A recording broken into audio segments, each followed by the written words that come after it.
کراچی میں Lyari municipal worker trade unions alliance کے تحت لیاری ٹاؤن میں یوم مئی کے حوالے سے ایک تقریب کا اہتمام کیا گیا، جس میں صدر KMC union Syed Zulfiqar Shah, municipal worker trade unions alliance کے ملک نواز، جاوید سمیت دیگر رہنما جہاں موجود تھے، وہیں لیاری ٹاؤن کے ملازمین کی بڑی تعداد موجود تھی۔ اس موقع پر نعرے بازی بھی کی گئی، سنیے ذرا۔ جاری رہے گی، جاری رہے گی، جاری رہے گی، جاری رہے گی، مزدور اتحاد، مزدور اتحاد، مزدور مزدور،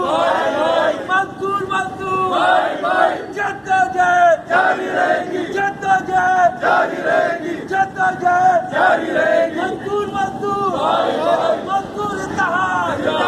مزدور اتحاد زندہ باد۔ بعد ازاں municipal worker trade union alliance کے صدر سید ذوالفقار شاہ نے کچھ اپنے خیالات کا اظہار کیا، ریٹائر ملازمین کی پھر آواز اٹھائی، سنیے ذرا انہی کی زبانی۔ آج دیکھیں، ہم یہ کورونا کے بعد اب ہماری کوشش یہ ہے کہ خصوصاً جیسے DMC ایسٹ اور ساؤتھ ہے، DMC ایسٹ اور ساؤتھ میں پروموشن عرصہ دراز سے بند ہے۔ ہماری کوشش یہ ہے کہ جاتے جاتے لوگوں کو جو ہے ان کے ریٹائرمنٹ سے پہلے ان کو اتنا اچھی کوئی پینشن کا اور اس کا بندوبست ہو جائے تو ان کے لیے معاملہ ہے۔ دوسری بات یہ کہ آپ کو پتا ہے کہ 3.5 ارب روپے کا اس وقت شارٹ فال ہے، جس کی وجہ سے ہماری ماں بہنیں، ہمارے بزرگ پینشن کے لیے 2016 سے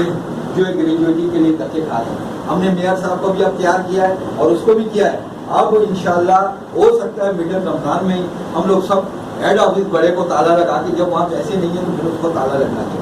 تالا بڑا لگا کے ہم میئر صاحب کو بھی لے کے بیٹھیں گے اور ہماری کوشش ہوگی کہ اگر چیئرمین ساؤتھ ہمارے کہنے میں آئے تو ان کو بھی لے کے جائیں گے، کیونکہ ان کے ساتھ یہ ضرور ہو سکتا ہے یہ پارٹی کے لوگ ہیں، لیکن ہمیں دیکھیں پیسے چاہیے۔ ہم نے میئر صاحب کو مجبور کیا، اس نے عمران خان کو بھی لکھا ہے، وہاں سے بھی کوئی جواب نہیں آیا۔ کورٹ نے ہمارے حق میں فیصلہ دیا ہے، سندھ گورنمنٹ کو کہا ہے کہ ان کی ضروریات کا خیال کریں، وہاں سے بھی نہیں ملا۔ جبکہ اس موقع پر ملک نواز نے بھی اپنے خیالات کا اظہار کیا۔ آج یوم مئی سادگی سے منایا گیا، اس کی وجہ کورونا وائرس اور حکومتی SOPs تھی، اور یہی وجہ ہے کہ محنت کشوں کے لیڈروں نے بھی اور محنت کشوں نے کراچی نہیں، سندھ نہیں، پورے پاکستان میں حکومتی ہدایتوں پر من و عمل کیا۔ عزیز عارف، KBS بلدیاتی نیوز، کراچی۔